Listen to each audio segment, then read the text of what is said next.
ces sujets durables, puisque j'étais directeur financier d'Altereco, qui fait des produits bio équitables dans mon dernier poste. Et avant ça, j'étais chez Veolia Environnement. Donc, on va dire que j'ai construit ma carrière autour du durable. Vous avez baigné là-dedans, si j'ose dire. Avec nous, le médiateur des entreprises, Pierre Pelouzet, bonjour. Bonjour Michel Picot. Vous nous parlerez dans un instant de la commande publique. Peu de PME osent candidater sur les marchés publics en France, il faut bien le dire. Rapidement, il s'agit de quoi? Une question de taille de l'entreprise pour pouvoir répondre à la commande publique ou peut-être de dossiers administratifs un peu trop complexes? Non, effectivement, on voit que pas mal de choses ont été faites pour pousser les entreprises vers la commande publique et pourtant le pourcentage de PME qui vont vers ces commandes publiques baisse. Quelques sujets là-dessus. D'abord, la difficulté à comprendre le vocabulaire et puis parfois la difficulté à rentrer dans ces marchés publics. C'est là-dessus qu'on essaye de travailler pour les amener parce qu'il n'y a pas de raison que cet argent public n'aille pas à nos PME, à nos TPE. On va aider tout à l'heure les entreprises très concrètement avec des conseils très pratiques pour le coup. Merci Pierre. Thibaut, la marque Castalli propose donc des machines de microfiltration de l'eau. Dit comme ça fait peur. Mais alors ces machines, elles ont un design qui est quand même incroyable. Elles s'intègrent parfaitement dans les lieux accueillants du public. Elles permettent de fournir de l'eau plate ou gazeuse à partir de l'eau du robinet, c'est ça? Effectivement, j'ai développé un système qui permet de microfiltrer l'eau du robinet. On va retirer le chlore, les particules et les éventuels métaux lourds liés aux canalisations de l'eau du robinet pour avoir une qualité équivalente à l'eau en bouteille, mais sans transport et sans déchets. Ouais, donc ce qui réduit effectivement l'empreinte carbone de manière considérable. Combien de temps pour mettre au point ces fontaines on va les appeler comme ça, ces fontaines finalement? Oui, c'est des fontaines premium, c'est des fontaines haut de gamme. Ça fait quasiment 8 ans que j'ai lancé Castalli. J'ai travaillé 1 an avant le lancement de la société pour développer les machines. En tout cas, ça n'avait rien à voir avec ce que c'est aujourd'hui, mais en tout cas, pendant 1 an, j'ai travaillé en chambre. Ouais.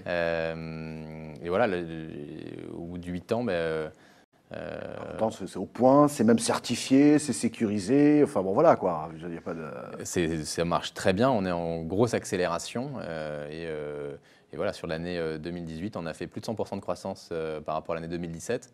Donc mon sentiment, c'est que le marché aujourd'hui, le marché du plastique, il y a une prise de conscience qu'on ne peut pas continuer à consommer autant de déchets. Alors, il y a certains endroits où on voit encore beaucoup de bouteilles plastiques, mais je pense qu'il y a une prise de conscience des jeunes générations, des hommes politiques, pour aller vers moins de plastique. Mais ça on va l'expliquer parce que parce qu'on pourrait très bien dire, vous avez une machine pour microfiltrer l'eau, on pourrait mettre une bouteille plastique dessous, et la bouteille plastique est toujours là. Vous me direz, elle a au moins le mérite d'être réutilisée, cette bouteille plastique. Mais vous avez combiné ça avec ce qu'on en appelait, quand on était à l'école, les gourdes. Mais oui. Hein?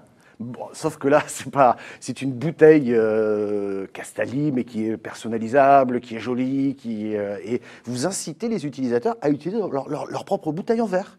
Alors effectivement, la bouteille plastique, elle est partout. Pourquoi? C'est qu'elle est pratique. Mais Castalli, on propose un système, donc on propose un ensemble de solutions qui permettent de se passer de la bouteille. C'est pas juste une machine, c'est pas juste une bouteille, c'est une machine, du service, des contenants, et qui vont permettre de substituer à l'utilisation de la bouteille plastique. Ouais.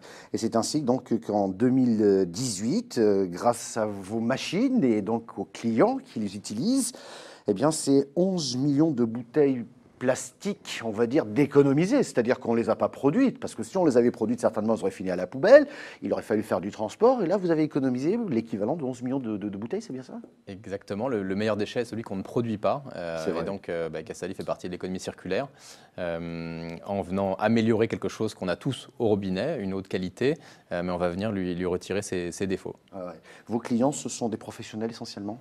On a 2 types de clientèle, une clientèle de la restauration et de l'hôtellerie, qui est la clientèle historique.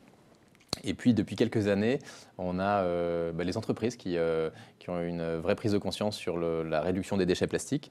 Et donc, on a une grosse accélération sur la partie entreprise. Bon, on va en parler dans un instant, on va parler de vos projets, parce que je voudrais qu'on souligne dans nos territoires ces belles actions et ces belles entreprises qui ont de vraies actions en faveur donc, de la protection de l'environnement. Il y en a beaucoup sur nos territoires. Dans le sud, par exemple, on recycle les coquilles d'huîtres. Dans l'est, les vieux meubles cassés deviennent des jeux. Ou encore dans l'ouest, vous allez découvrir une pastille pour mesurer la qualité d'un produit frais. C'est notre rendez-vous éco-région.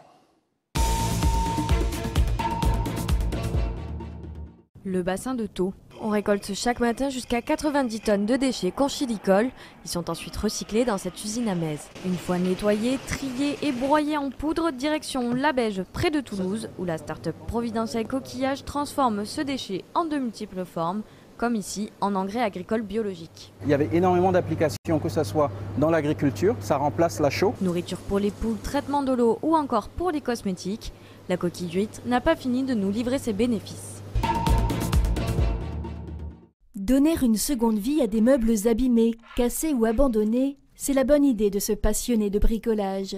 Un énorme tiroir de lit que j'ai divisé en deux et ça a fait les deux jeux là. Du bois massif que Boudjama trouve souvent juste en bas de chez lui. Aujourd'hui, Boudjama souhaite continuer à créer afin de proposer un large panel de jeux à la location festive. Divertiloc est le nom de sa toute jeune entreprise dont la démarche environnementale permet aussi de proposer ces jeux à moindre coût.